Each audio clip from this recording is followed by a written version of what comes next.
5 to 7, ladies and gentlemen, is the name of the show that you are watching. We are outside Tuliwa Well, Gweyebuza Tuliwa Tuli Kumasha Cafeteria. Kubaita, these ends of the world, we are enjoying in life, we are having a good time. If it was government where you at to Ziziino, as long as you call us and let us know what's what's popping in your area. 5 to 7 is the best gospel entertainment show by far, because whatever you hear in gossip, when we breaking it down, we have all the details for you here at 5 to 7. We show you gospel industry nyongo yagala clarity otunonya akaba 5 to 7 twatukola ki tukwamawulire amatuufu okitegeera. Anyhow, my name is Phiebe Mulonde. Thank you for keeping it KTV, and of course tubagala nyo. Get down on all my social media handles nonyako at Mulonde Phiebe, Facebook, Instagram, TikTok, X, wherever. Jendi bulungi nyo da tulenga kwa ki tu connecting and show eri live ku Facebook page ya Kingdom Media TV, and of course our X as well, which is very verified. Ngaje nkomeza, what a privilege. Tekisangika buli wamu okitegeera. Abayagala website nga osaba link you were watching us on TV, but you have a friend ali mu motoka avuga inajali taina TV, www.kingdommediaug.com asobola okola ki okubanga atulaba katikati tuli live here. Tuli outside with the with the number of people. They are youth, they are energetic. By now, literally, what should I say about them? Once the stage, I know what they can do. I know how they deliver what they deliver. Truly, youth mashup crew. Bagana kwa Angela one by one, and was Antandikile one Melissa. Over what please? Can't tell Melissa. Hello everyone, my name is Faith Melissa, and I'm glad to be on set with all of you. Amen. Amen. COO. CEO. Yes. Pamela. Praise. Yes. Yes, praise God, brethren. And by names of Natig Elijah, known as Prince Ella, a youth mashup family member. Founder. By God's grace. By God's grace, I'm the founder. Of course, the lady, the voice of the money, the big don, the investor. Praise God, everyone. I'm Betty Nabide.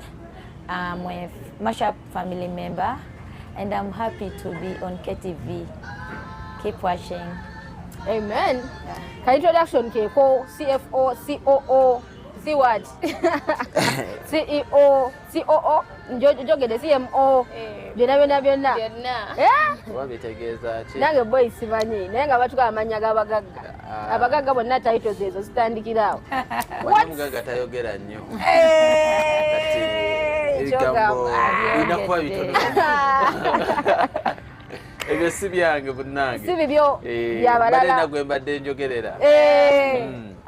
What is Youth Mashup? What is it all about? Youth Mashup family? Yeah, Youth Mashup family, it's a group of different kind of youths. Many people ask themselves, what is mashup? What is the meaning of the word mashup? Yes. But the word meaning of mashup is a combination of different things. So we are the mashup family, and this comes out from we being pastors' kids, ministers' kids, and also ministers, youths that want to serve Christ. Okay. So we come and do a mix and mashup. Yeah. Yeah, that is the meaning of the word mashup. Ogende ku pastors' kids. Bulijjo no simanyi bulijjo mbalaba nga ndowooza muli ba bulijjo. Kumbe levels zigane zikyuka mu priest wangamba. Saabirimu. Ate ka bigambo byo. Bigambo byange. Basically, okay, it was a foundation made by pastors' kids from the start.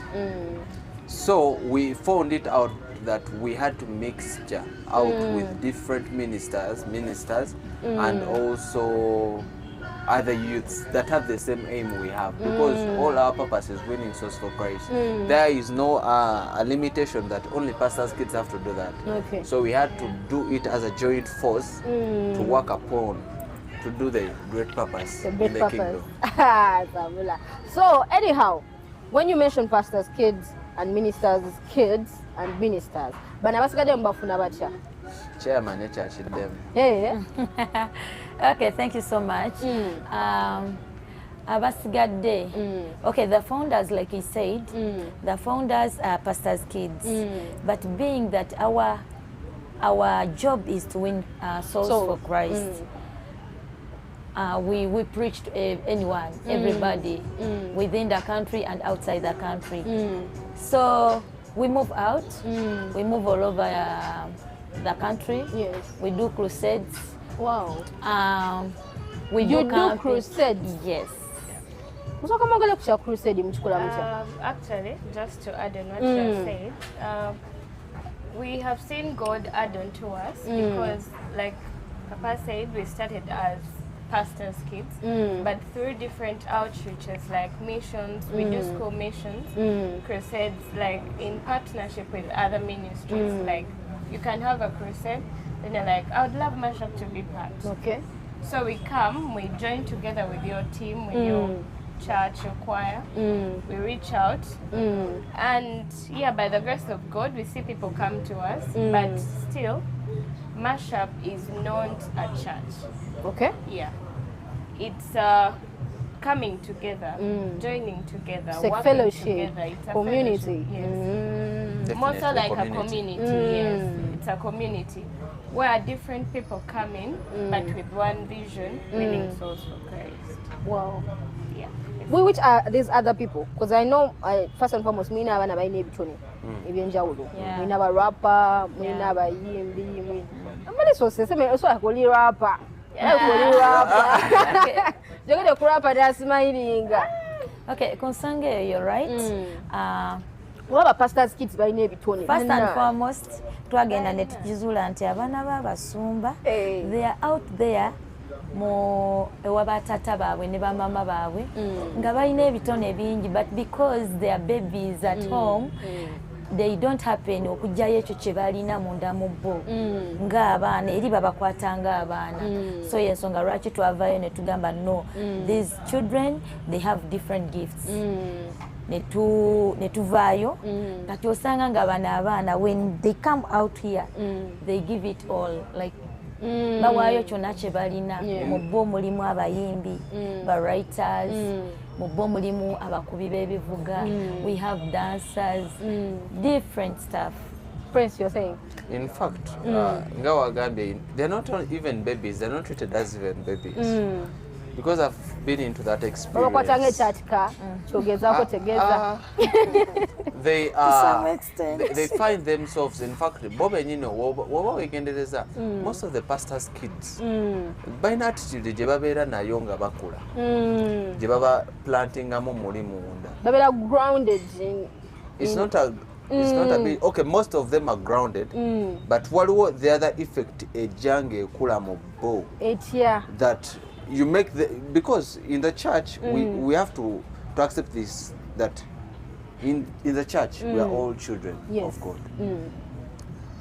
Though we have a priest that is overtaking, but we believe that even the chief child. Exactly, you have brought it clearly. So they are categorized into that formality. Yes. That now this is a priest's what? Child.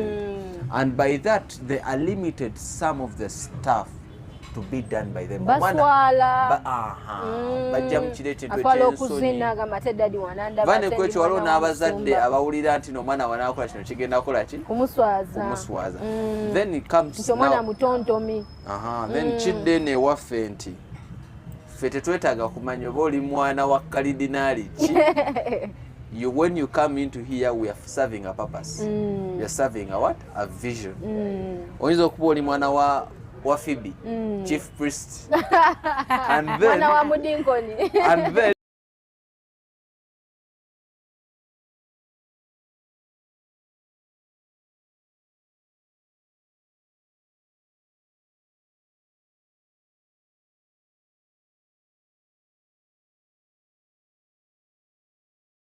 oje wange ize ndimuweereza ndi chief usher ku church n'omwana wange kati whereby you have to come and we do a conjunction together so that we serve the right vision. So many of the kids are really limited, as she said.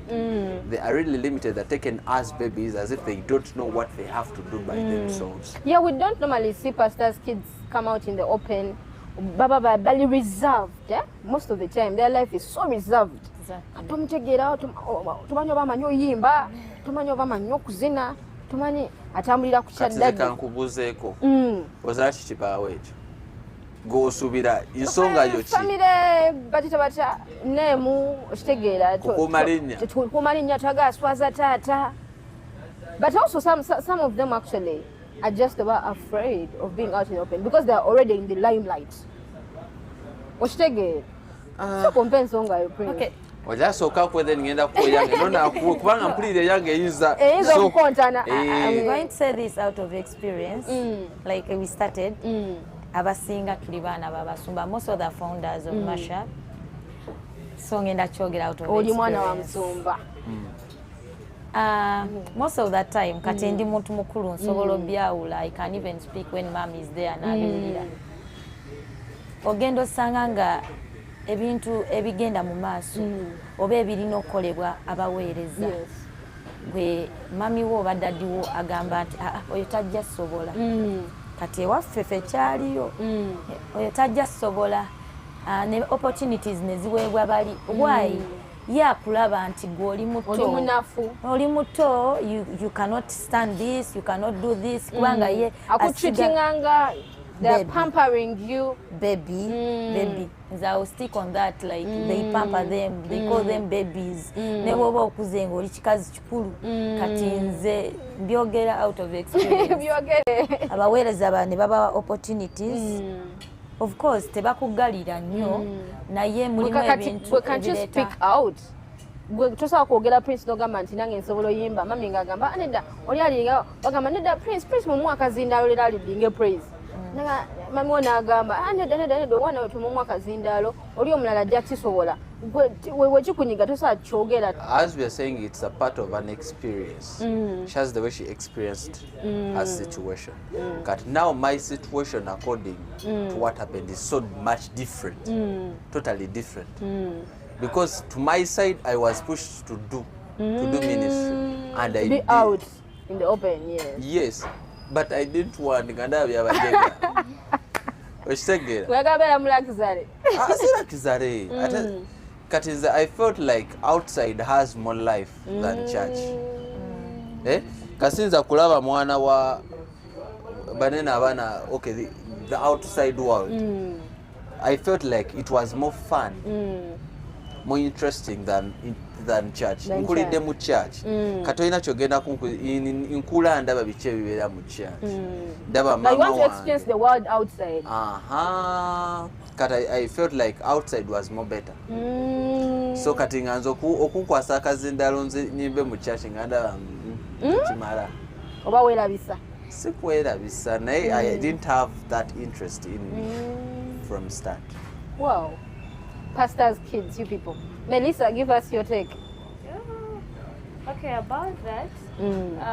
Okay, personally, I've seen scenarios where a pastor will tell their child, was in a new choir, like kati bano bakwatagana experience kati ezo zikwatagana like amani gabe matono lero wazinye bubi oyinenge ejo wakyusizaamu ekiwato like they'll be like, oh my god, that is too much. What?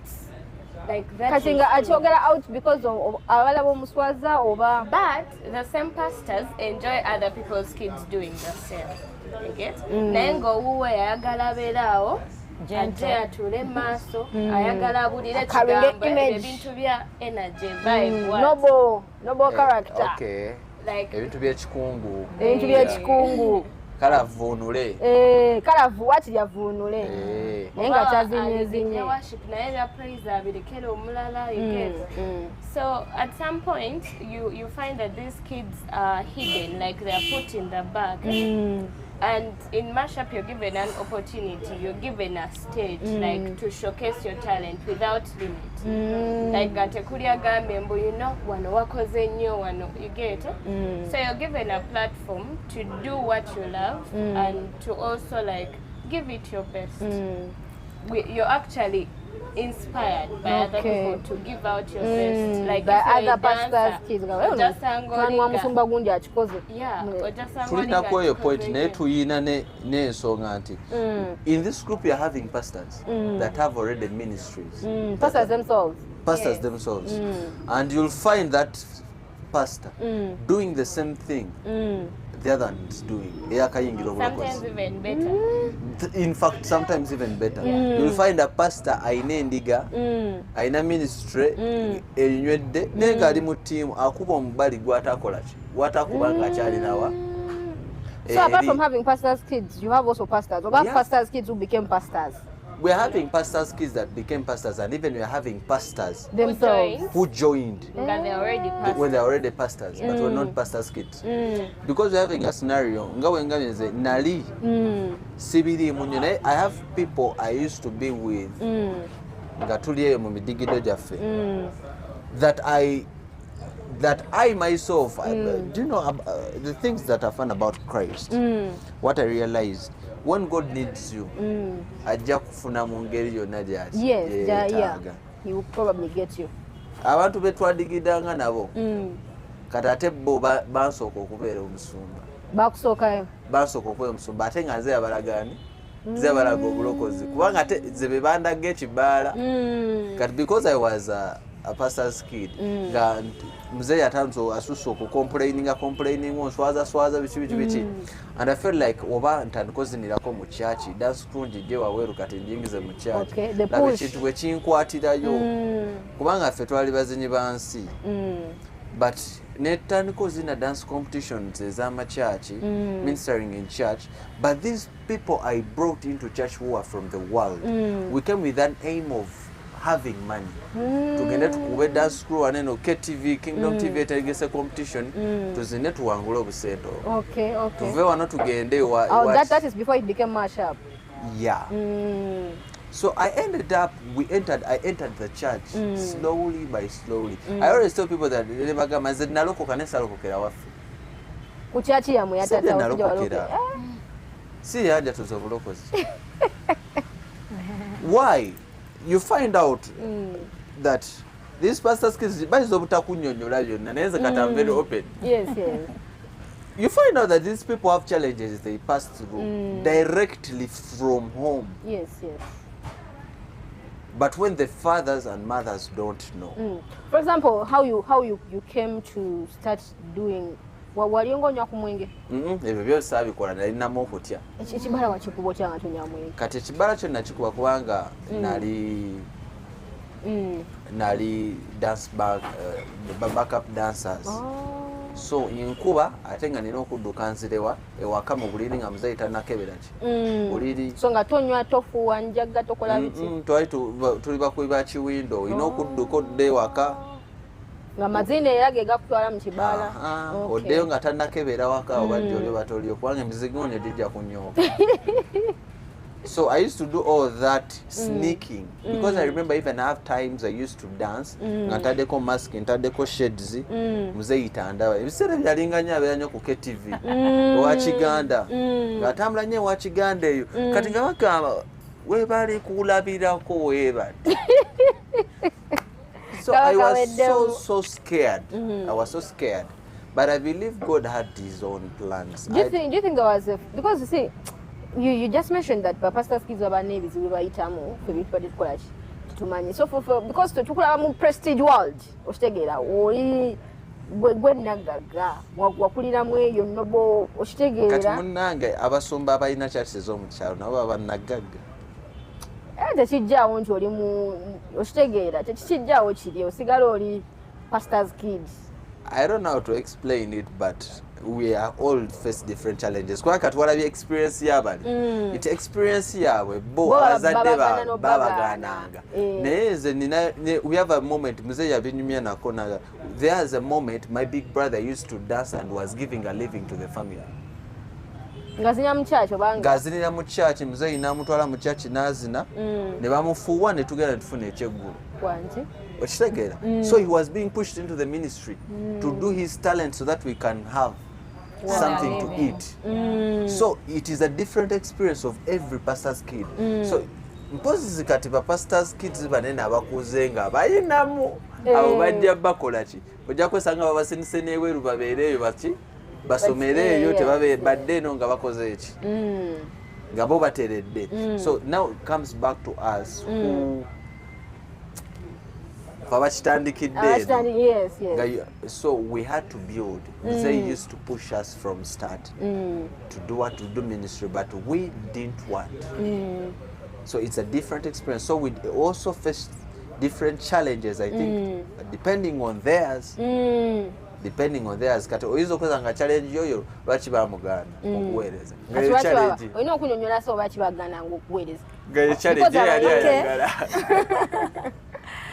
It's not really that okugana okuweereza. Like she said, Melissa mentioned something that basobola okukkiriza like interpreting, leading worship and what blah blah blah blah. Ebyo kwegamba media naye mulimu ebintu ebirala like taking leadership baba kuwadde responsibility kati nga for you standing in that responsibility webaleetera ekigamba nti oyo tajja sobola. Why they always look at you as a baby. As a kid you cannot stand this, you cannot stand this, you need help in this because you are a baby before your mommy or your daddy. When you muzala mashup nga nedda katubalageko. So let us show you what we can do. When once we came to mashup we met and we started up something. Netulaba nti kikola because in that nabo bagenda okulaba bagenda ozuukuka ne balaba nti tulina ebisinga oba ebisukuluma kwekyo kye babadde bamanyi. Yogerako nti no baali batuganye n'okitandika nga walaba tugenze bbula. Then by the way mukitandika yes mukitandika they didn't receive it at first. No they didn't. I think like for over 2 years they didn't. They for rejected over 2 years. it. And you guys are soon celebrating 4 years. But for the first 2 years, they didn't receive it. What we're going to do is simple. We're going to run a short breather. Now we're tugenda ku Kunsonga Ezimu. We want to know how mashup began. Mukola hype in form of mukola praise in form of hype. Yeah. Whereby they call you nagamba mashup muje. Prince nasoka nafuna ababandi bonaona n'abamalayo nafuna ababaka. What you do is really tremendous. Oshitega, it's unseen, it's not everywhere. So I want to know, how did you start? How did you get that idea of having hype in praise? Ntoba kwita kutonga kujana DJ, mugana kujana bandi, mukube tendo, amantu. Guys, it's going to be amazing. So keep it 5 to 7 KTV. When we come back, we're going to know how mashup began, what it takes to join mashup, because we're joining a mashup. Let's come back. Welcome back from that short commercial break, ladies and gentlemen. To China, the youth mashup in studio. We've just had a quick, a brief intro to the college. But right now we're going to look at more other things. Omuli, how mashup started, what it takes to join mashup, the challenge. We're going to look at the challenge they are facing as the youth mashup crew. Basumba.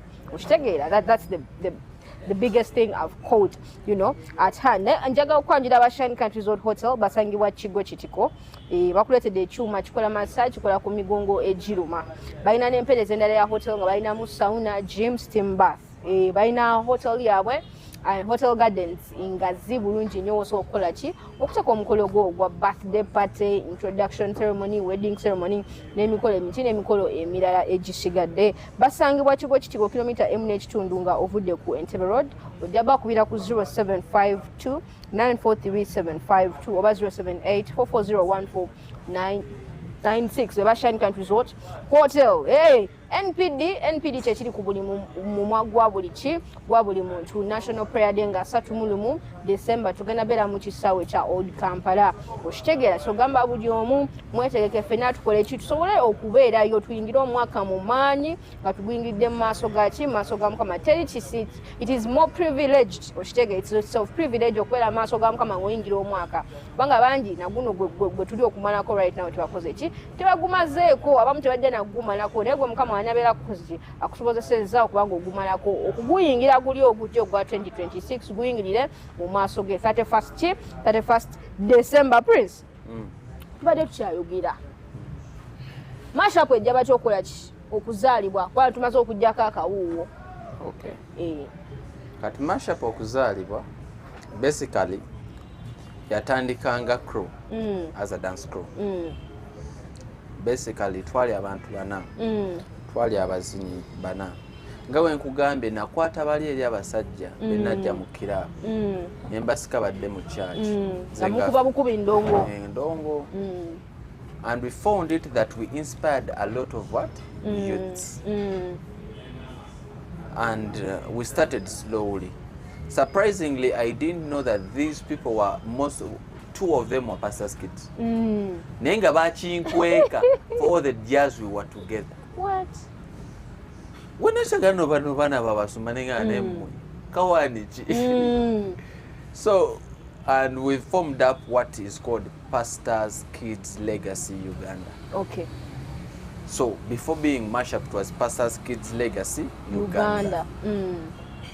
We made it Pastors Kids Legacy Uganda, started reaching out to some people. I have a friend that I found, it's called Enokakawesi. Then when I met that guy, we developed an idea. Okay. In breaking the meeting, or couldn't mash up, then we started building up ideas. Then he introduced me to the chairman you're seeing there. Then we started it slowly as a mashup. Then fetwatanikanga 12 like chile chaba Pastors Kids Legacy Uganda tulaba tetugenda fe kutunanya nyo ba Pastors Kids. Katufune abaweereza nti oli muweereza Phiebe toli mwana musungu. Ngoli muweereza naye ngoyagala okuwangula emyoyo. Nga nkufuna nefuna nono ayagala to make it a joint force. Making it a joint force, we saw that all cannot dance, but some can sing, others can play instruments, others can do media, others even can clap hands in the what? Congregation. If you find out that mashup is a very big team, wow. So what we do, buli mwana fe tumwana is oba ina talent oba toyina you learn. You come. Ato inenge just categorizing mnoga praise hypers. Yes. But basically it's not only praise hypers. It is a team that is holding worshippers. We call ourselves that it's a praise and worship. It's a praise and worship team. But basically we have a unique way how we do it. And people start categorizing how it as a hype. But it is because we want to pour out all we have. And I was not going to quick together about one back of praise. Baga we are in praise station nenga. Is that really praise? Are you really praising? So when they said that David danced until when the cloth went off, first imagine how did he dance? We kuba makafanani yali wati yali mu corporate way. Seriously. No. People define praise into a very different way. Yes. To a perspective I know. Because you find it that we twale mu kirabo ekimba kigera ne kikuba n'olya ngo oyagala kisakate n'entujjo zikole ki. Kana tetulwa kyodde no mu church n'olya nti you're in a corporate world. So we neglected that part. Okay. And we said, no, this is not we. When we are on stage, despite you have pastor, your work with son, we have a moment when we have corporate sons and daughters of people in the country when they're into the team. And you cannot even realize, nga Phiebe oli mwana wa minister, nengo oli awo ku stage. Kadomu tijja kubeera kizibu okutegeera naye when we are together, we are one.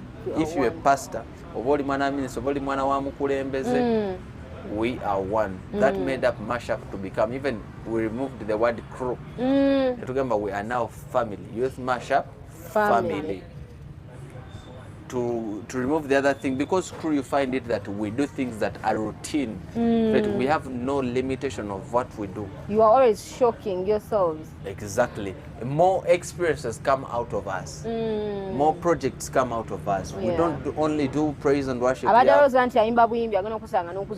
Azina mulimu abana bayine bitone skills, practical skills, technical skills ngomana asobola okubaja. You can find out when you come to our mashup cafeteria. Mwana yajizimba mwana mashup.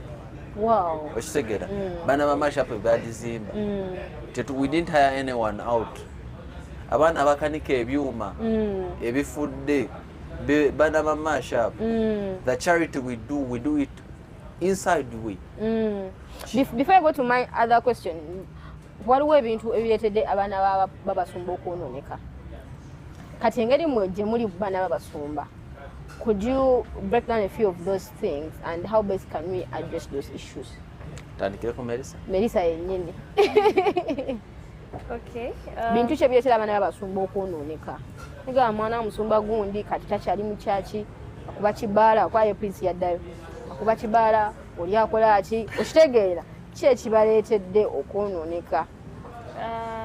I think sometimes it's pressure from their churches, like pressure, like you know when they put you in the light and they expect too much from you, and at some point you can't even talk to them and explain your side. So you find that I'm a pastor's child. Okay, I'm just giving an example. Yes. But because I've not been heard in my own church, I'll try to look for comfort out. Okay. Yeah, so in looking for comfort out, nesanze ngate abantu bensanze, they are not even born again. Bachibaba. Like siba lokole, maybe they do weed, like you get, they do shisha, all those kinds of stuff. I'm looking for something to take me off the home stress. Like you get. So who is expecting much from you in this sect? The church, congregation, home? Even because maybe she wore a tight dress, like a girl who wore a tight dress. Abakulu b'ekkanisa ne bakujjira. Abakadde b'ekkanisa. Oli muwala wa akikoza atya? Naye nga n'owa abyambala. Oshagere, and those very people ababo be basinga okubeera worse than the eyes they are pointing ku baana babasumba. So you find that again agamba, okay, church yange tebanzikiriza, let me go and wear it out. So you find that with time, so wafuna ka chance akagendako out ne bakyalibe ng'ajjayo ka tight dress ke.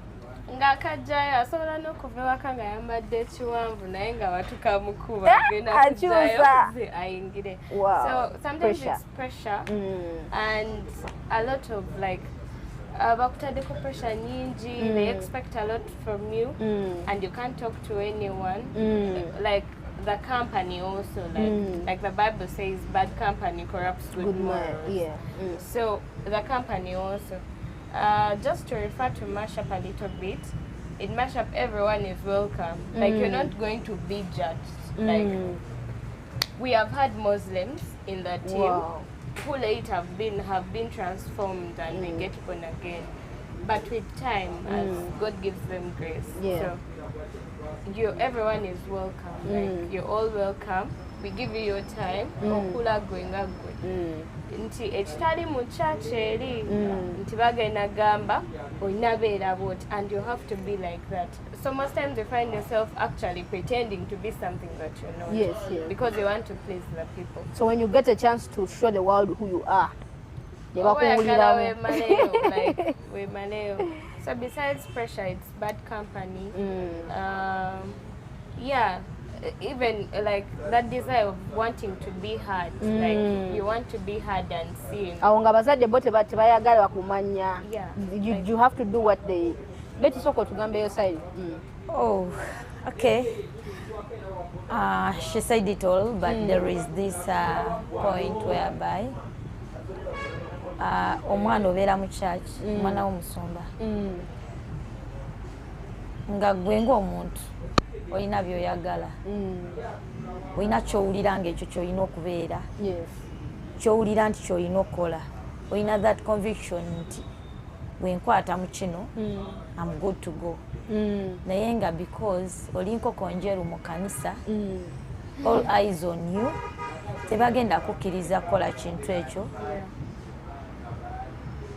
For example, tusoma ne tugenda ne tusoma ne mumala college ne mugenda ku universities, but you get that because oli mwana wa Musumba bakusalirawo ne ku campus olina kola course bweti so wafe tuli basawo olina okubeera omusawo Musumba musawo kati gwebeera musawo no abeera engineer tulina kuba bamaanyi fenna so bino ebintu ebimu ebitonotono ne babiteeka wansi baagala ogende nekiri naye nga kyogenze nakyo si kyoli like you don't feel it it's not part of you okiraba kati emirundi egisinga kyekimu ne ku ministry oli mu kunteeka nina okubeera nga ndidinga worship biki naye I am not that si kyendi oyagala beera mu media ndi wa media ndi ayagala obeere ng'oyimba ng'onaakaloosa ndi praisers ndi muntu w'abavubuka there is this one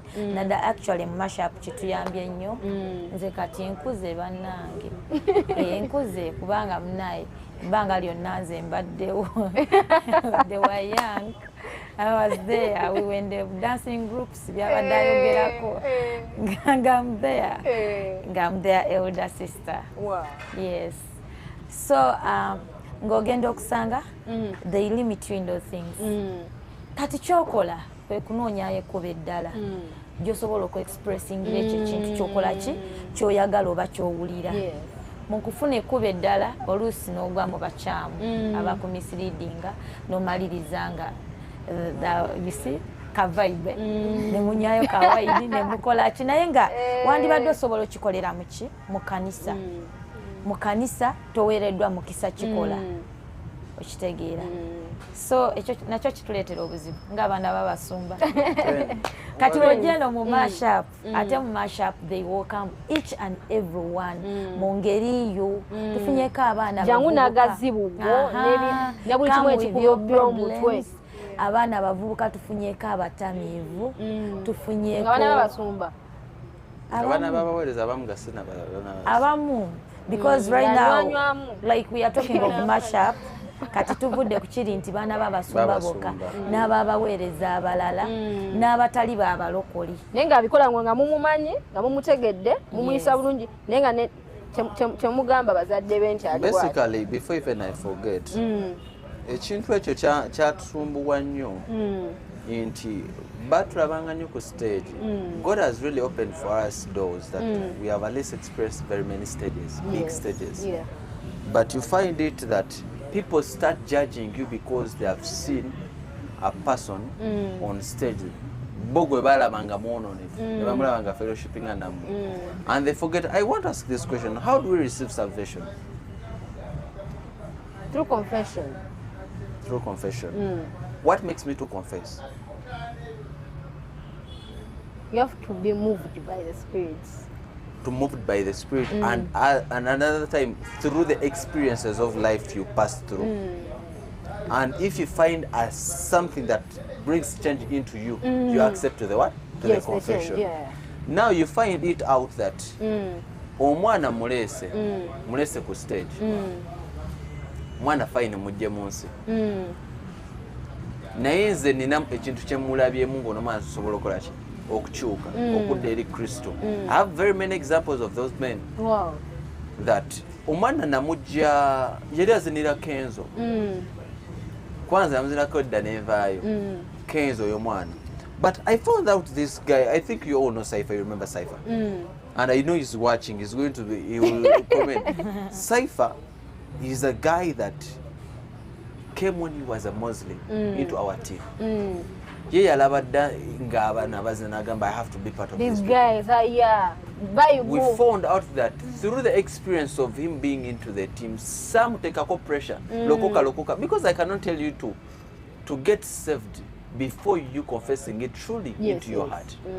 Because I may tell someone lokoka nga ye emuze kujja kwana bwana nga bona avewo na bagenda talokose abatalokose.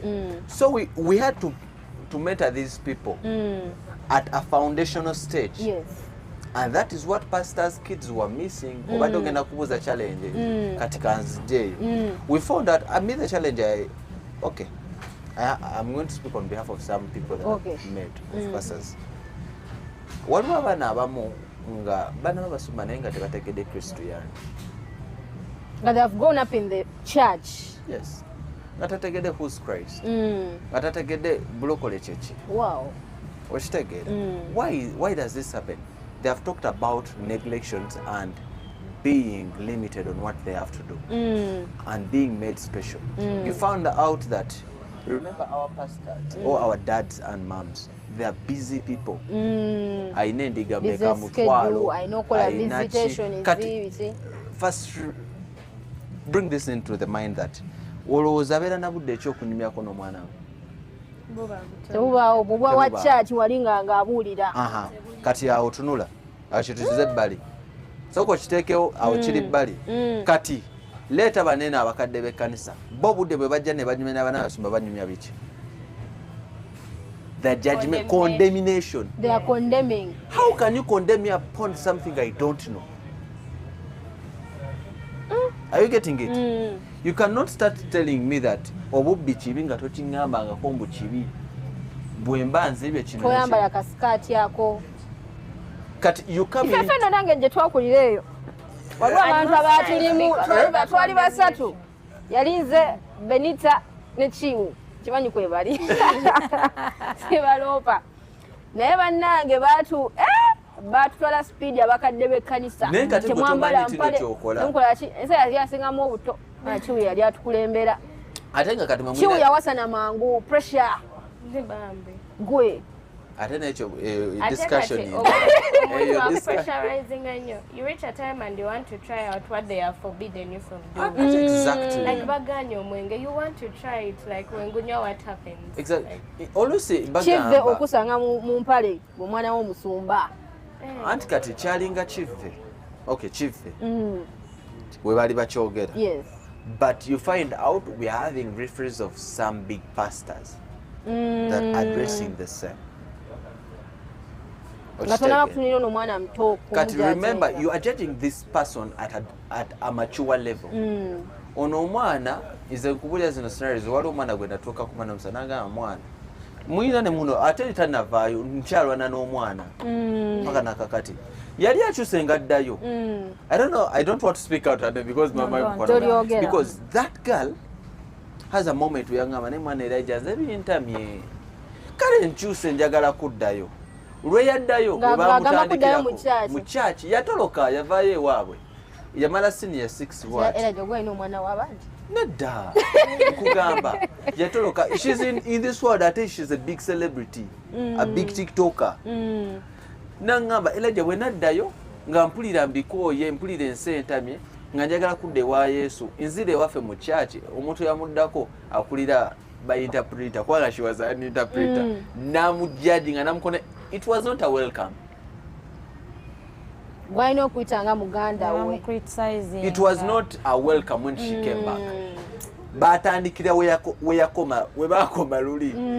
Nansindika message yali ero pake obuze bwakomyewo. Nanyike nagamba oli mukunga babikibiji nzire mu church because I was persuading her to go back to church so that she serves.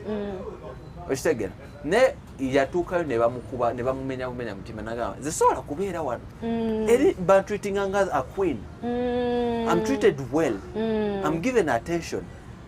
Then how do you tell me that Christ has peace when this is I'm having condemnations? But now the problem is that we don't get enough mentorships from our original parents. And we leave the work to the people that have not nurtured us from ground. Ochitegera Phiebe nga bonatandika okujja gojja kwongereza ku kye bakola ki kye bambuulirira. Betty bw'aba ayogera nange tagenda kumbuulirira nga baby ye agenda kujja ayongereze ku ki kyasuubira kyendi talina budde bwakugamba ate kati Elijah olina tambula bwoti tajja kungamba lwaki otambula ki bwotyo. That times I don't see nenyaki bakadde bakandisa nabaki those people who condemn. Yes. But they need also to be okay. Bababulireko oluusi. Bo bennyini nyinyi ababwe.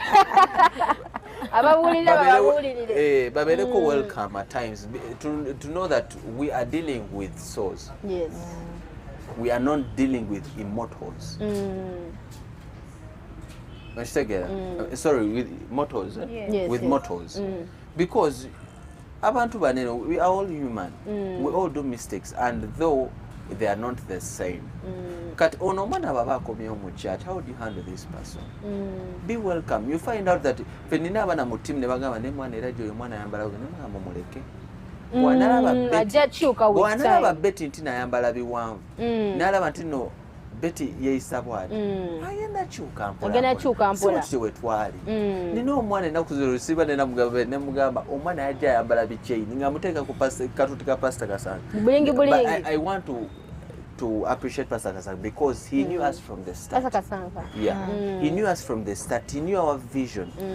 Every child going to ngatana abana basinga balokoka because of that man. Wow. He welcomed us. He's one of the people that welcomed you. Exactly. Tia tu neglecting ku stage. Waliwo stage zetwagala n'abagamba yotalinyako afana namubi. Because they had dreads. Yes, but that man, he was welcoming us, and this brought change into these people. Umwana naga bazikiriza okuba ne gabagi gange. Yes. Nena addayo nagamba ne papa yambala bwati kakyuke. Okitegera naye waliwo omwana zere nalinga kikola kagenda ngamba njangu tofaayo tugende nga wooli nga kimanyi the moment you reach onto the other stage ojalaba bonabona bayambadde olaba kukwata kubanga oba okuze ensonyi zijja kukwata naye bwe naatandika kukubira eno wansi kito pasa ogamba kyayagala ensonyi zinajja mpola komaweka kenyini. So at times we just need to look and netumanya muna bazadde, they just need to give enough mentorships to their children. Their kids. Mama, but how do they do it? Baina ministry, waliwo kati baina ministry ezirimu amasomero ministry. Okitegera ministry is so heavy already. Kati kino ne kidda ntino. When for them they feel they have done mentorships, kino kye bakola. Okimanyi omwana ntino wakula kati netandika okwogeramu oluzungu. They expect you, do you know baina mentorship spaces? Yeah. Bonga Basumba. They have mentorship spaces as child's mentorship, youth mentorship space, bichi blah blah. Kitegeeza nawe ogenda kulira olina kulanga bali. Yes, oli waka. It's like a parent wakes up at 6 a.m. and they come back at 10 p.m. or 9. They don't have time for what? For their kid. Kati such parents babalekera basomesa abana babalekera basomesa bani okitegera. So even these pastors have those groups. Now they expect you. Maybe if he's flying out to Canada, he's flying out to the UK, ajakufuna ajamulekera abakadde b'ekkanisa. Anti kati ekyo nkugamba oyo mwana oza nakuladde pastor nave e Canada nakomawo Uganda n'agamba kati nkwado ba youth pastor. Omwana go ba youth pastor, how sure are you to nalima church? Tabimanyi. Mentored them now. Skill wise, they don't even have the experience. Guys, we're going to run a short breather, but when we come back, Prince was telling me earlier, waliwo abantu ababalwanisa for the first 2 years, right? In the ministry of having the youth mashup come to life. Waliwo abasumba n'abantu abamu ababalwana. So wetudda twagala tukiyiseemu amaaso. Sobe lwaki abasumba abeera bakuba abaana bana bato abeera bakoze ki abeera bazze. And plus they have to be giving them support. Naye togera nga omwana vision yefudde ogamba mwana wa musumba ali mu nsi talina na lugendo naye nga kye yali afumba oluusi waliwo abantu abamu mu church abakadde b'ekkanisa abantu abanene mu bifo ebyenjawulo abakola ki abakikuba, so the dream did not come to life. Let's run a short commercial break. Still 5 to 7 mashup ekyali mu kizimbe. Welcome back from that short commercial break, ladies and gentlemen. Hey, tucha another youth mashup in studio. Tuchekanya ensonga nyingi nnyo, ebintu bingi, ebigambo ebadde bitayita about the youth mashup. Abantu abasinza abatendereza in form of hype. Obayita tebajja na DJ.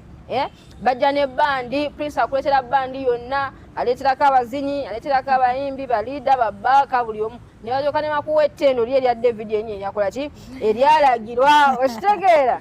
Naye ng'omusumba Charles ne Jessica Kiyaga bakwaniza ku lusozi olukulu lwa Zion Pasua Prayer Mountain, mwe aba basekinnoomu, ng'oyagala kuwulirako Mukama, ng'oyagala literally to be in the atmosphere of worship with your God, nga muli babiri mwekka, ng'oyagala kuwulira omwoyo akugamba ki, Zion Pasua Prayer Mountain is the place to go. Esangibwa Lukalu, kilomita 5 nga wakava ku roundabout y'Empigi ku luguudo lw'Egomba emabega wa Lukalu Secondary School. Balina ebisulo byabwe birungi nnyo ddala. Okusibayo genda sasula nusulu 10, agenda osulayo 2,000, ate gw'ayagala VIP treatment ojja sasula mutwalo gwokka. Bakubire ku 0772 419 840 oba 0745044807. Zion Pasua Prayer Mountain Friday overnights weziri bulungi nnyo wano ku CFC bijaba olunaku lwanca. Jangu oyitewo tusobole kikwati okuyita mu kiro nga tusinza nga tuwashipinga Bishop David Kiganda wali ne Nalongo Siri Kiganda bwe bali okola kyokulabika nga bakusavinga bulungi nnyo muki. Okitegeera atmosphere ngeri well spent, Friday ngeri well spent. Ogenda mu weekend nga kituufu oyingidde mu weekend emikisa gyo ng'ogifunye na buli kimu Mukama kyakuplaningira okuba ng'okolako eyo weekend nga kiyitawo bulungi. Tulina youth mashup crew. Twagala omanya Prince, you are telling me a story about some pastors who fought you for 2 years. Abantu ne bagana okirecevinga. Lwaki okikola? Lwaki mukola youth mashup byebiki? Lwaki temubikolera waka? Twisizemuko ku ekyo. Okay, upon that issue, ninza obutakuyita kulwana, nto kulinga okulwana. Kati fe, okay, in my sense, at that moment, nana agamba bano banwanisa. Okay. Balinga bangamba nga wokyogedde. Like they thought you were rebellious child. Rebellious child. But this is a form. Gabo wokyogedde n'abaana bamu ne bakola n'ebiroto ne bibana ne bivaawo. Can't imagine I have a dream, I have a vision, I personally. Because nobody is denied to have a vision. We all start with having visions and we all have dreams. Why do you feel like my vision is wrong? Okay. Yet when you had your vision, no one neglected you. Are you getting my point? Yes, yes. Why do you feel like my dream is really wrong away? Gwe wafuna ekiroto kyo ani yakuyimiriza wakitandika. So natuka sana ngama why usanga these are challenges you pass through when you are becoming a true minister. Nga bagamba bichi ebyo. Okay, fine, they will not tell you directly muno stop. But now you'll find factors that will tell you stop. Now, like, I believe if I'm a pastor's kid, I believe the support is going to come basically from where? From home. Not leave alone home. Home they may be supportive, but I'm saying now I'm dealing with the pastor's kids. Where is my support coming from? From the pastors. From the pastors, because I'm dealing with the pastors' what? Kids. Pastors' kids.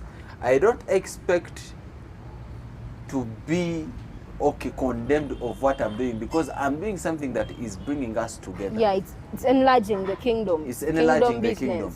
But why am I saying it was a fact based on Nganchi Okwecho? Ogenda okwesanga nti like we have organized a festival, mashup festival, and you believe, since we are dealing with the pastor's kids, kati musumba gundi aina stage bwe namutuukirira ne munyonyola ekirooto ajja kitegeera kubanga kitegeera mangu musumba. It's not that we are asking these things what freely. Basically those things have to be maintained. They have maintenance fee. Yes, you expect that to be done, but at you don't expect to be charged like as if I'm going to a what? To an event planner or an event. Nga agende wabala wa fenon. I believe I'm dealing katichiringa Phiebe. Bwentegeera nti no oyina product gy'otunda. Noli mulala. Fine, we are friends. And fine, you are having a business. But I believe you are going to treat me as a person who you know. Yes. Okitegera? Oba kyali misconception kubanga olina ogambye awo nti you don't expect to be charged. You expect the pastor to receive the vision. Hey, kino mutaba nti kikole jangu kulokutano jangu za west nosana bakusabako ku center abamunagana kale ojja tuwayo bweziti which isn't bad. Which isn't bad. Anche nkugambye it is a maintenance fee. Or it may be a fee that is chiringa when kati ngolo sente za kusaba zati za kuba overnight za kujja ku youth event ekintu ndi mugeza ko kutegeeza kiri wekiti nga Phiebe oyina kino ekifo you a Christian okitegeera oli mulokole omanyi lwaki tuli balokole because being a born again is not just a title tina I'm a born again we become born again because we have a purpose to serve and the purpose to serve is winning what? Souls. It is not earning what? Money. Okitegeera?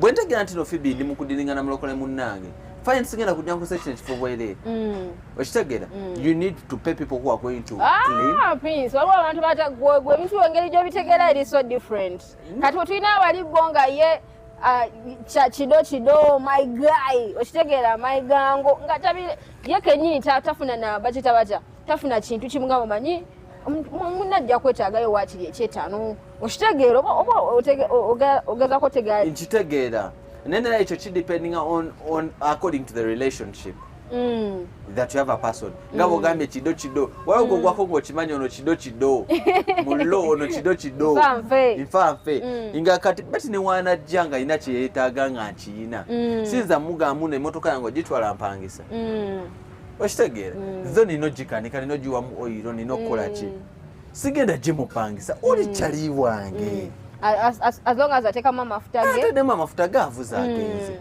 ate kyawukana n'omuntu alize n'agamba njasika ku mmotoka yo nga tetulina a strong relation fine nani amugamba funyaga konfunidde benga ndi ku safe side manye ati nongenda kwa shina ebyo biri bitu so these things come with a relationship okitegeera kati ngamba kwa no relationship nengamba fine I don't have a strong relationship with you with the pastor but I'm bringing something that brings us together and this is Christ so you need to understand that this is depending on Christ because all you have is because of what? Christ. So I believe you're going to support what I'm bringing before you. When they fine, charge me what you're going to charge me. Neto nemesa. Okay. Your own charge. Neto nemesa. Kubanga oyinza okunsaba price nga yakunemesa bulemesa. Nga yemu in fact sina nga yemu. Nga ate wafeno nagenda nakunsaba ngeri wansi. Okay. Okitegeera? Kinga kugamba tino fena tuli mukugolo yemu. Oyina abakugobye. No janga musumba shine nagamba temundetera bintu bya musagala manyo waliwo abatulemeseza okulinya ku bututu obumu ne mukama n'atulwanira nga bwabwe obanga bwa waliwo n'abatulemeseza ebitundu ebimu ne bagamba abaana tebalina kubeera we spent a long time when we are not in Entebbe you remember for 2 years nasoka ningamba manyi tufulume Entebbe nga waliwo abalwana nga kati baba manyi tugenda kukola church ebiseera byo mashup yalinamu abaana nga bayitirivu nga tebava mu bitundu by'Entebbe kati ng'omusumba atuna munagamba ne mwana kanakane sikyaka kagala kugenda kukola wali church it is not a church based kati bonga balabira mu perspection agamba Katonda like ayagala kutubbako bantu baffe bonna tumunyigirize mu kitundu kino abantu bakatundu tumunyigirize abe nga talina space wakolera kino yajja kwetama abiveeko ekyanyamba nalina abantu abagumu obanga agalo bivamo besinga okulumba agamba abo tebagenda naye tusobola tugende nina kyali bwangu eno kanina kinumya nnyo nga taliwo I have a time when we went in an office of a certain pastor and we were asking for stage I can never really forget that moment I was asking for stage I was paying money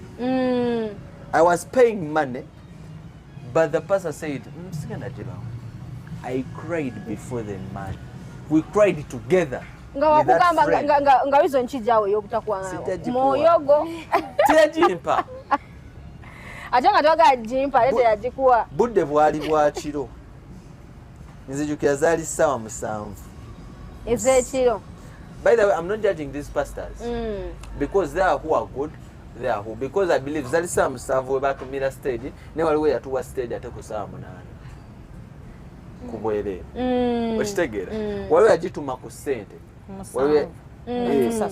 nga tusasula naye waliwo yagituwa ku 8 ku bwereere nga ne ssente tuzirina okitegeera yes mbadde mbagamba nti tubadde twogera ku nsonga kyabuuziza era nti baali batulwana twayogedde ku myaka 2 gye twakola nga tuyimiridde tuweereza naye nga abantu abali around us like our mamas and papas our real people nga they don't believe in us nga instead of welcoming us kyetulina nga bakigoba sijja kitwala nti baali batulwanyisa kuba omuzadde tasobola kuddaawo n'alwanyisa omwana naye nze kyenjagadde okunnyonnyola because he had already explained to you naye kyenjagadde okugjayo nti tebatutegeera ekintu kyetwalina tebakitegeera oba si kyo kyali kinene okusukka ku ffe nga balaba nti tetusaanidde oba like it's beyond us. We are not ready for it. Bakitunuulira ndowooza mu eyo ango nga balaba kinene nnyo temujja kisobola so kye baali basobola okukola kyekintu nti bwe tuba tulina kye tutegese they reject it. You can tell mommy daddy we are organizing this and this twagala kikola mu university wet twagala kikola mu university wet tusaba muyimirire naffe biki no like nga tebakikiriza bakigoba reason balaba muli banafu oba just you're not fit to carry the kugambira nti sigenda kunenya ba mamas and papas our mamas and papas ku nsonga eyo gamba nti for 2 years baali batugoba twali tudiringa n'abavubuka buli omu amanyi omuvubuka ebirumba abavubuka bibeera bingi controlling omuvubuka omuntu okubeerawo ng'osobola controllinga tiimu y'abavubuka abasukka mu 15 nga n'abasumba bennyini mu makanisa gaabwe ge basumbamu tebasobola kukiholdinga tebasobola kubeera kukialina abavubuka 20 mu kanisa babalema for real babalema nosanga mu kanisa nga abavubuka badduka mu buddusi tebasobola kubeera mu bano abakadde b'ekanisa balemererwa tutegeera nti omuvubuka ayina engeri gy'atambuzaamu ebintu ayina amaanyi ayina that energy gy'akoleramu ebintu esukka ku bakadde bamaama baffe so kino ekyamashup sigenda gamba nti batata baffe bamaama baffe baali batulwana naye awuse tebategeera our strength batunyomerera oba ne balowooza nti tetusobola kuyitawo tugenda kusuula because regardless you moved kati were you rebellious in fact inginera basis turakunena de pike nga ekyatuleeta n'okuva mu pike okukifula mashup nga batanso ogamba kati Elijah tayinza kukulembera abaana baffe taata we yaani munene gwanga okitegeera ningamba wayi sigenda kulwana n'abakitange mundeka katugende eno mumbuliro beno waliyo omukulembeze wati ne wati so that's how we landed even in Mashup. So kyagamba they didn't believe that we can carry this thing even we thank God that we have reached here okusitula abavubuka okuva gwali paka kati it's not easy what are some of those issues that you've encountered? There might be stories mwali mulemeddwako omuntu najja nemugezaako negakyali waffe tugezezzaako kigaanye ezo scenarios zibaddewo but tebagoba leadership tegoba just a more time to have time to refresh like think about your purpose again in the team. Then after some time you come back. Really? Yes. Naye baba tebagobye. Baba temukikiza out of the accountability space. No, they come back. Like they give you time. We could say maybe a month. Like have this month. Baba boganyo chuka bagezeza reflect. Ayino fitting omuntu waliwo otukanga at some point otukanga maybe tutambula nnyo uniforms abikaseera or even issues within the team because nakyo tetujja kigaana. So you have time to reflect. Like for a month, olumu ne month tegwako tsolo gamba tukuwadde month, but within 2 weeks, no tell and you come back. I tell even when you come back, tewabaawo that condemnation obadde wabula biki wakola kino no. You come back, join the rehearsals again. Them, yes. We move like no hard feelings.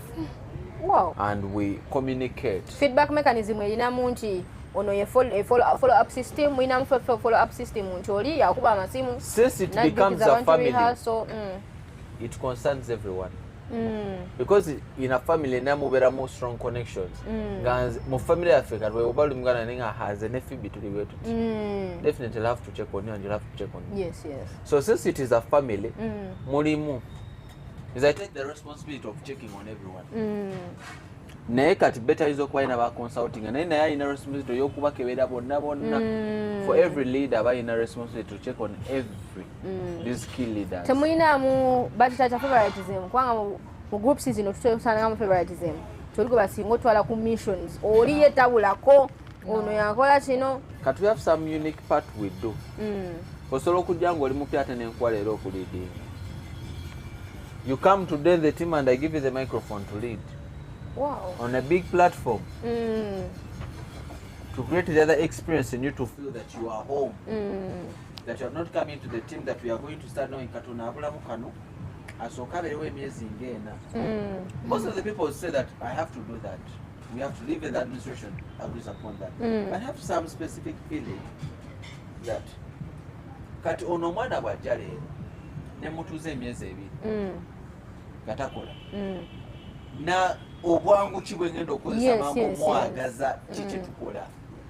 Kubanga papa yakyo yonna kituweereza kuwangula ki myoyo. And the only experience that can bring him or her to feel what we are feeling, what the purpose we are doing, after him or her. Evolving them, yeah. Then after me giving this a platform, then I can make you see it. You feel the heaviness of it. Then mama nangaze I know mulio nengwa kwe ya abaana. Fete tukola. Tugaye. Okaga. I think even we did it. Neka kuwa nenga leading. Ngoli mu bantu nga mutwalo 10 ngo balaba wobotyo. What can you fear way and you know the heaviness that is on the stage, and you know the sacrifices a person passes through to step on that stage to minister. I would do what can you humble yourself. And I think where that comes from, like I can come from my church, ngamanye wafe bamaingo wakabi team leader. No to come mash up nga it's different because the praise here is different. That's the truth. The praise is different. So ne wafe solo kubanga nze star ne bampe nunga nga vibe ndala ngachirala bali koma kumukubengelo now what you would olaba congregation olaba congregation now what you would amazima chibulamu wake nyigo wanika notaniko tunema kanto notaniko tunema gatuga omulala kaje ngatukutira wayi nokubeera. That is the first lesson. That is the first lesson you get, and you get to know that I'm dealing with people that even that can give me stage at the time I didn't expect. The first time I walked with you, I think I was Pastor Kasaka. In fact, I gave you. I remember. Mama. You cannot express it more. You know what you was going to kugamba. Muliro moto. Okuwulire. Gwali muliro gwennyini. Yeah. Kwanza mukama ekitone. Kana mbo. Damu kumengalo. Mubuke.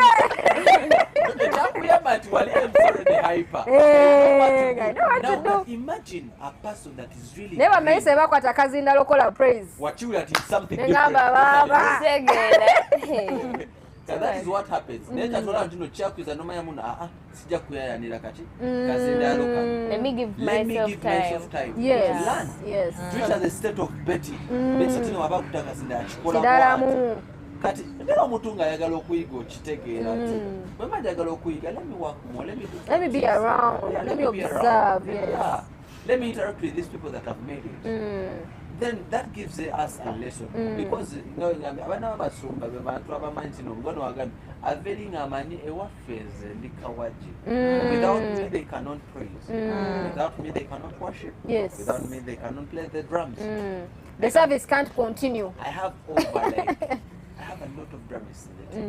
Ne waliwo batuuka ne bagamba sisobola tulako oli gayi atisobola ate nga waliwo naffe gwe tutuuza ku ngoma aliwo ku mpaka omuntu kati nga kati atukubira kati engoma yagamba muzeyi wankako engoma naye ngoma nyo omuntu wansigala tulako you have to learn tulako ya you have to learn there are people that ngobakakabuka stage no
tukutwale ku Kingdom TV tukuteke mu Christian Focus Center Church bakuwa akazinda otulageko ate kinyumanga waliwo avuddewo wa Christian Focus omulidde ali eri gwe ne bakuwa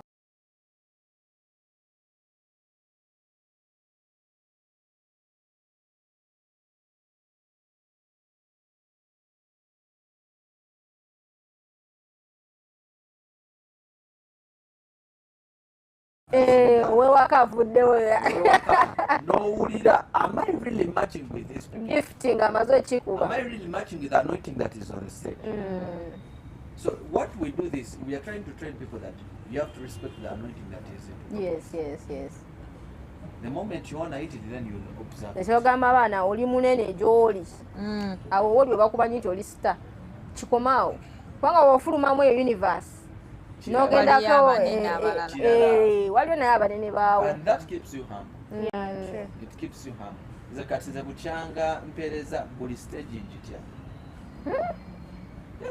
actually the higher you go the hotter it becomes the stage is itya have a scenario twagenda I can never forget it wetwasanga fanero batugenda kwa nefano nga twanza ko sogolso abaana ne bagamba muze kitutukoze tudde bwali sogolso gwe twaniriza oyagala tukole ki ne bagamba let's go etukube tuddeyo tuyige surprisingly the anointing was there we ministered you blended it was then the massive. team was like them themselves they recognize bagamba you guys there's something on you yeah there is something definitely yeah God has then that what made that happen it was because we went on the stage not to show them we went with the other fear of what are we going to live on the stage when these people are here There's something you've talked about because personally I do lead sometimes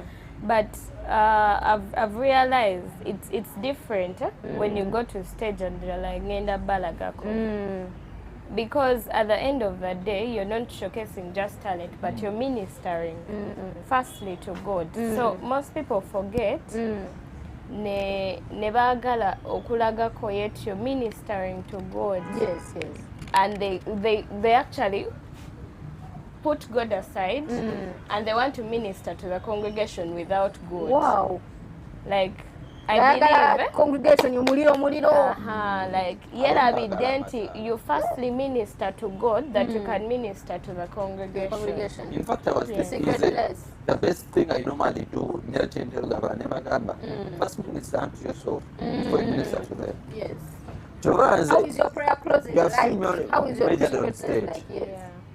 Zembera ku stage mba mulalo. Oli agamba munera olukwata ku stage akola ati olukwata ku mic akola ati atabuka atenga tajwedde. I want to minister to myself. Then I'll minister to you. It will be very, very easy. Yes. For me to minister to you when I've ministered to myself. Neither people minister for the people namanya nti nno ha mbete ayagala akayimba ka erinnya lya Yesu lirina amaanyi. So it means I have to sing erinnya lya Yesu lirina amaanyi. I'm not ministering unto God. I'm ministering unto Betty. I'm doing a presentation. I'm no longer ministering. By the way, that takes me to my other question. How best can we balance praise? It's spiritually centered. Because you guys are now categorized as praise hypers. Otherwise, we have to know the truth. Are you just praise hypers, or you talk more into that? But because umutwala bw'omusinza omutendereza asunira kubuuka kidongo kwata vaibu okitegeera teekawo layini buuka. How best could you keep it spiritually grounded even in that excitement when the audience wanaona bali expectant? Hallelujah tuze wano kutendereza mukama, like the praise is up there, like chivude mu physical world, chivude mu audience, chivude mu pleasing. How have you kept it spiritually grounded? I think just before Papa adds on, I would love us not to forget that biblically the Bible says that he seeks them that worship him in spirit and in truth. So I believe before you actually like minister in praise, most people think that okay, they have made it a religion. You have seen people who praise and they speak in tongues. But it is the word that actually draws you to praise. Like, or your experience, your testimony will draw you to praise. So most times, actually, we do that. I'm not saying that we don't dance, we don't jump, but whichever you get, it's not only about jumping. We all have our experiences. Tuina katonda jatuje nti bonsanga nga nyimba onkoze bulungi Yesu, like it's coming from somewhere. In the middle there I'll give my testimony. And as mashup, it's something that we are building in ourselves, like a nature of the word. We have moments where we share the word as a family. Everyone shares. Physically. You get? To build that culture. We have it and we are still building it. Because we do not just want to make people shout. We do not just want to make people dance. Yeah. Are you guys looking at doing covers in the near future? Covers of songs? Okay. Later, I think we'll writing your own music also. We have it. We have original music compositions. But as I told you earlier, and I told you, we as Masha, our purpose came straight to transform these lives, to serve Christ. But to the media, though we are learning now, because it's what is all. Yes, exactly. But I believe the thing we do comes deeply down into us. Deeply down. You may see one of my workmates.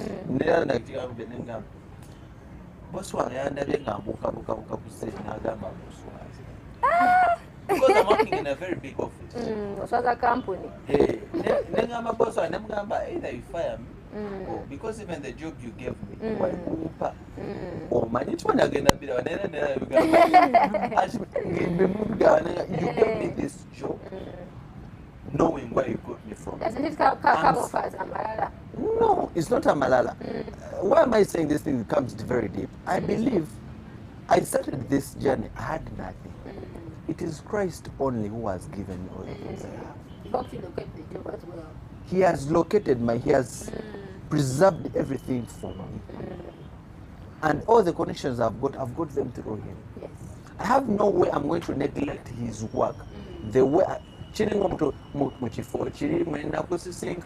we found God with a deep affection of serving him with all your heart. Not because I've made it in life. You feel now you want preserve myself. I'm a person who says that I will still praise like how I'm praising. And that's when age comes. It's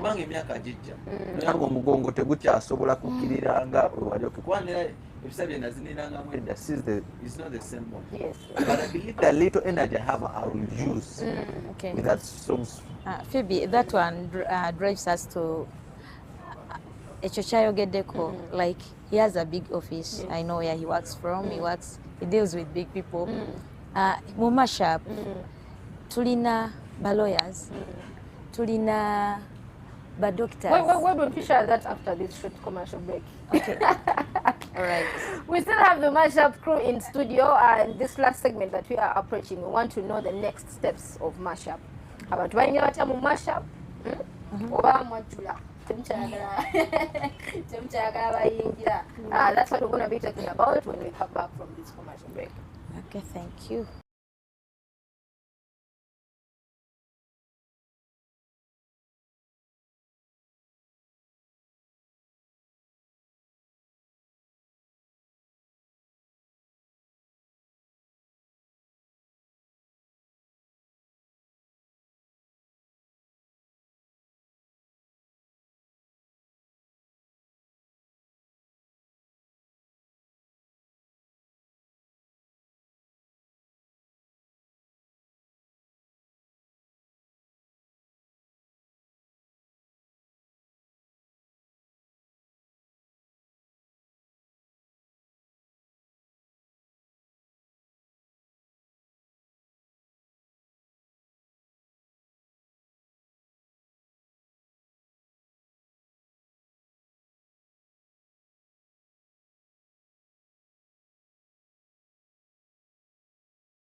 KTV walenyo okola chamanyi gwakoze gwatumbudde akyaliko mu studio twalesi abaana ba youth mashup family ebangambye akafamily katekeko sira kubanga kibafuuka bakika nange ndo ndi mu mashup lwakubanga Prince yasooka nangoba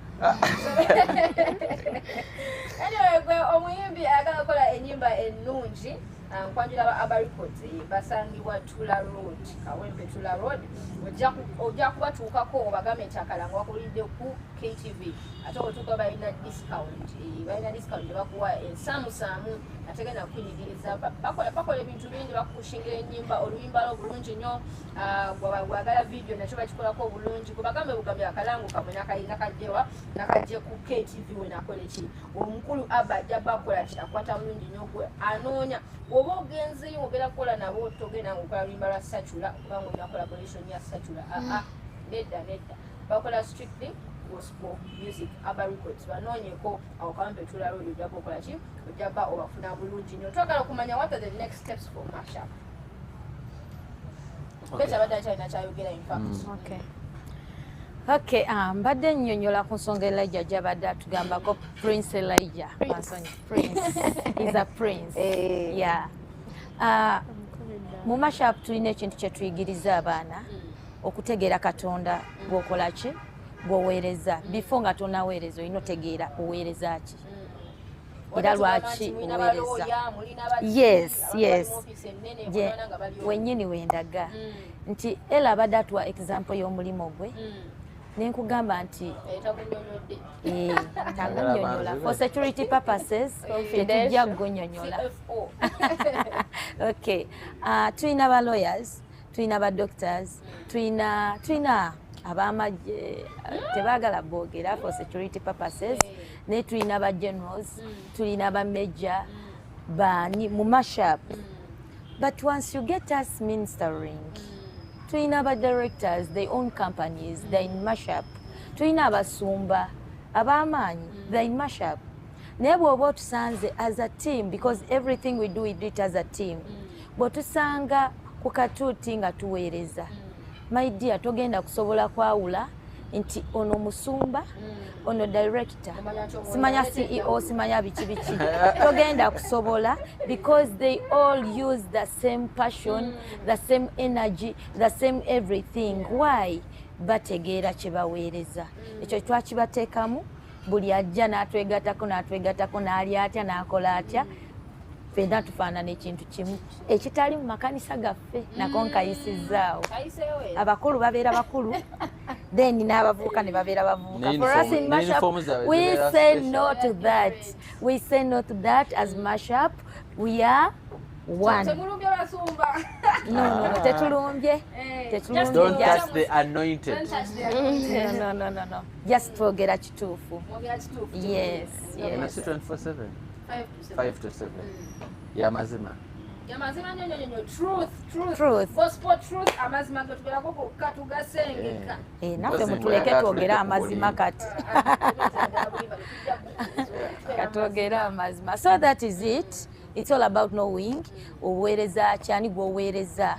Kati boddaawo n'ogamba nti oweereza abantu ojja kusanga nga era kati musajja wattu ng'avudde eri owa boosi we gwe mmanyi mukyala w'amaanyi nnyo nga tasobola kola kyakola because alinamu kiri ekyamayinja galina obunene bwa office gyakolamu ebitiibwa bw'atunulira ebitiibwa byalina neyeerabira eyamuwa ebitiibwa ebyo nti Katonda yeyakola ki yeyaleeta ebitiibwa. Kati ffe tubyeyambula byonna obyeyambula. Nze abamu kuba benkola nabo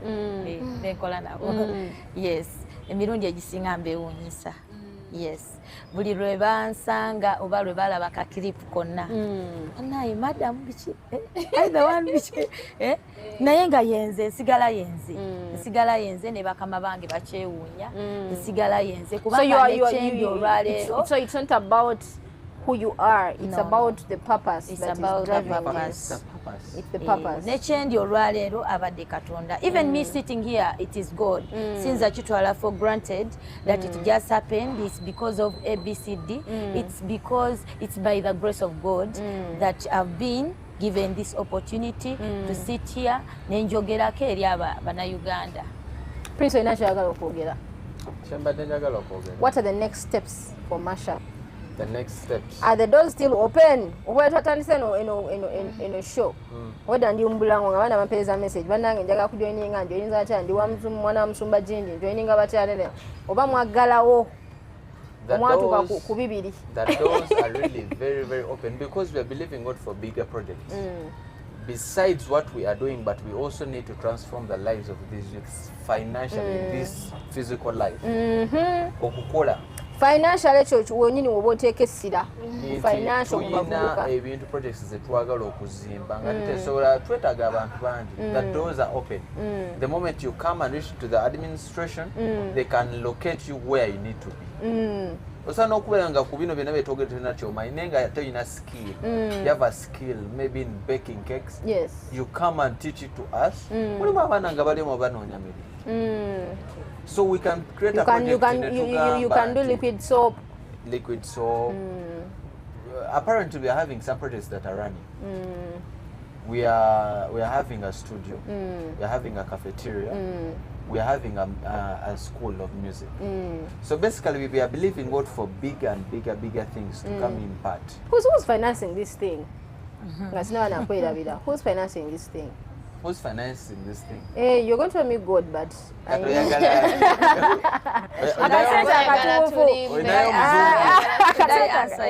okay. She asked who is financing Mashup. Togenda chikiriza kyenjogera wano ntegeddeko nti tuli ku bya mazima gokka. Who is financing Mashup? At the moment as we speak, sijja kugamba nti tulina investor. Tulina investor. Tetumulina. Naye we use the little we have. Because you guys have a lot of projects. Yes. And we use and the even little the people. we have. Transporting people for missions, it's not an easy thing. Lina kusanga ina bus. Bus zineza why. Nda juli ngamba yiyipisa abana bonna batwala. Kamali mugenda mbalo mali mugenda wa. And and they're leaving early in the morning at 6, man at 6. These guys. Question day, buli mutu kwengamba. Kyetembadde nkugamba nti si tewali wetugenda kugamba nti tutunulidde wano wetujje ssente tulina omuzungu gundi bambi tetunamufunira bw'aba gyali tumwetaaga byetwagala okukola binene naye tubeera limited by finances. So oba gy'oli oba oli muddugavu oba muzungu jangu bambi tukwetaaga. So tewaliiwo but by the grace of God we use the little we have to do or to survive the ministry. Nokola ekyo ekitono kye tulina being the fact that we are dealing with the youths. Wabaawo bingi. And you're not doing a small thing. Mulimu abatasoma nga ba dropouts nga n'emirimu tebalina. Tufaayo nnyo okulaba nti waliwo at least kye tuteekawo omwana ono kyatandika okukola nekibeera ng'abeera agasa n'afuuka agasa. Mulimu n'abasoma nga tebalina fees. Era nabo tufaayo nnyo okulaba nti bali ku ssomero tebabangibwa fees. Waliyo n'ababangibwa bambi omuzungu ayagala okujja n'ababangibwa tubeetaagira ababanja agakyabalimu olusonyiwo naye ku nsonga naye twagala tubaanize bonna ku anniversary abazungu bajje kuolunaku olwo lwennyini nga tebannaba tuteekamu ssente baleevi yabadde ngamba tebamuyise ku anniversary nga leevi sadwala nsamutegedde wabayise invitation is wanotandise levi uno mufunye itandise. I just want to invite everyone potential. When I believe we shall come nenga tunagenda ku anniversary. What are the next steps for Mashup? Because you've told me about the different projects that you have musical school that you started. What else is there that maybe people haven't encountered yet, but you are cooking it? And because I saw something to do with the media thing just of recent. TV. Yeah. We are trying, it's not yet fully, but we are on the setup. Because we found out, twina abana bangi. Ate tuyinza battu za ku buli TV. Phiebe nkwetera buli mwana ina story ye. Yes. And I believe people need to listen to these stories. Basically, on your TV, we need kuba tuli bangi. We are enough not even to host anyone. Because abana bayina stories that can empower others. Yes. If you get one time and sit with her, she has a full day story for you upon her life, upon her change in her life. She has a full day story. Izate I have a full week. I have a lot. Full week. So I have very many. People need to know how have they transformed to where they are seeing them. Ojala bomwana nga ina stage noga that girl is anointed. Ngatomanyi rugendo rwa Ezimu. Yes. That is the purpose as why we want to start up the Mashup TV. Basically to podcast our lifestyle. Oina abaana abakola ebintu wano mamanga. You have people who play drums. Yes. You have people who sing. Yeah. Who rap. You showed me you actually write your own music. Yes. Have you released yet? Oba mukyamukuba mu live. Na munange waliwo obureleasingibwa ne bugenda naye kati ne buyita mu bantu ne bakutwala naye ffe tetukirina kozibwa as long as bugenze, but we are believing in God. We are soon releasing, but we have already, the stock is full. Mwina album already zirieyo. Where ziri? Musically, literally there is a lot. Why temusose ku approaching ako one thing at a go? Because I feel like you are doing a lot at the same time. Watch temu addressing that issue by issue. Got the way you did your music, nemumutekayo. Wali music, but you haven't yet released. Yes. That was good. But then studio, into this, into that. Pressure. Is it pressure? Is it the pressure? Mwina pressure. Mwina. You want to break through? Firstly, it's because we are a big team. If Madam Betty can work in a cafeteria, I can't. I can do studio. So we are just spreading our wings wide. Okay. Yeah, we are spreading our wings. Kubanga chasobola kola maybe situsobola. But we have different people in the team. Maybe Papa can do media. I can't. I can do sound and lights. So we are doing that because we don't want to look. You don't want people to feel into when you out. Yeah, it is about this thing. Cafeteria yoka, no. Left out. If you can join the cafeteria, come this side. If you can do media, chef. Hey, talk about me now. Hey, certified chef. Oh, Sabula. I believe currently we have like 4 people who are CEOs and they are running their perfume businesses In Mashup. Did they get the businesses before Mashup or when they joined? When they joined, they were inspired by people in the team. Like you can't be with us and you be jobless. Like what's that? You're actually inspired to start up something of your own because we realize that many times Bobango Kolera boss, she's able to be around for ministry. So most times Papa's has given people money to start up. I know he didn't want me to say that. But with a little great stuff need the capital. I think I did know with a little, like if I come to you with my deal, then Kugamba, maybe I need 100,000. You get to execute this idea. As long as you're going to give accountability, you know what? One pandemic kumi ziko ziti zigenda kuza this month. Wow. So the motive and so it helps them. Is do they save? Because we keep on saying, do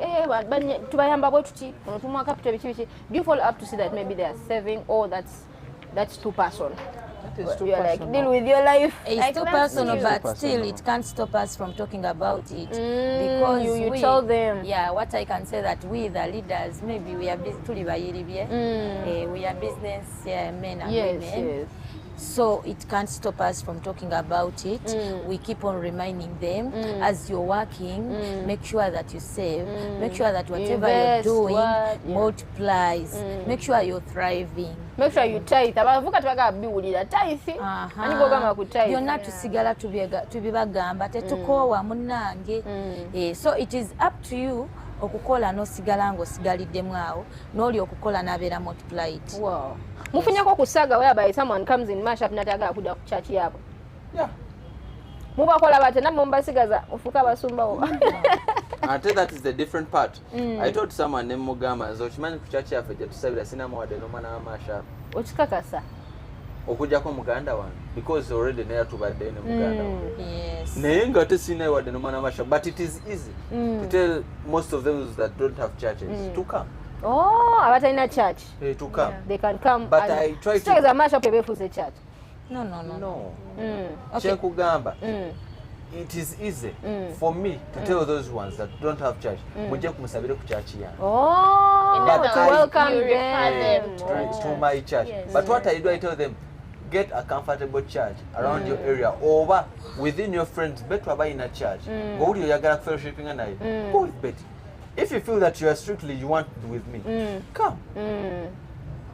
So it is upon your decision to look for the church that you want to fellowship from. Abagamba nze saga kubeera mu church nayo nanya. Tulina abaana nga bobulambu bwabwe fellowship, okitegeera fellowship kahanga out we katika fellowship kati nga ne ku Sunday they don't want to know about church. Uwakola batyabu. I've not yet got signed kind of people yet. Yeah, but maybe we have one boy. Boy, yes. Nalinako ne twayogeramuko. You had a conversation. Yes, with him. Mubyechama is one. Kati mbikugamba. Yes, we have one boy. Ffe twamubulira enjiri aba mashup.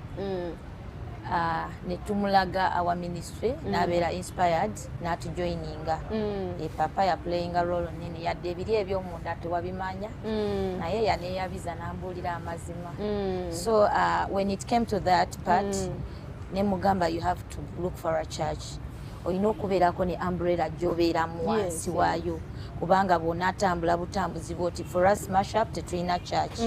We do this and that and that and that but there is something that you're going to miss. Olina okubeerako ng'oli under some ministry, under some pastor. You have to be pastored.